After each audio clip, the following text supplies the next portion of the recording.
Ассаламу алейкум ва раҳматуллоҳи ва баракату ҳама бародарои мусулмон ва бародарои тоҷик. Бародаро як апаи тоҷик занг зад, камтарак гиря кара, гуфт ки 4 фарзанд дорам, як хона дар квартираем, пули квартира надорем, пули питани надорем, кӯдако документ надора, худам документ надорам, бе документу бе чизем, пул надорем ки ватан да бирем. иншааллоҳ бародарои мусулмоне ҳастанд ки дастгирӣ мекунанд. иншааллоҳ худмон дастгирӣ мекунем аз ҷониби Аллоҳ, чизе ки аз дасти мо биёяд.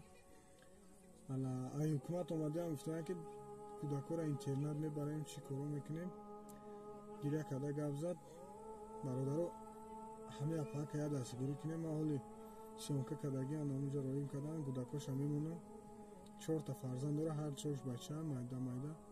ҳая дастгирӣ мекунем иншааллоҳ. чӣ хизмате ки аз ҷониби мо шуд я алоқа кунем, иншааллоҳ хизмати ҳама да ҳастем. аз дасти ман чизе биёмад, иншааллоҳ барои ватану барои тоҷикум ҷонам метавонам. ягон гап чап бошам, иншааллоҳ бо дар хизматам. ҳамата худо нигаҳбон бошад. ман картаи ҳама апаро мемонам. ассалому алейкум ва раҳматуллоҳи ва баракатуҳ.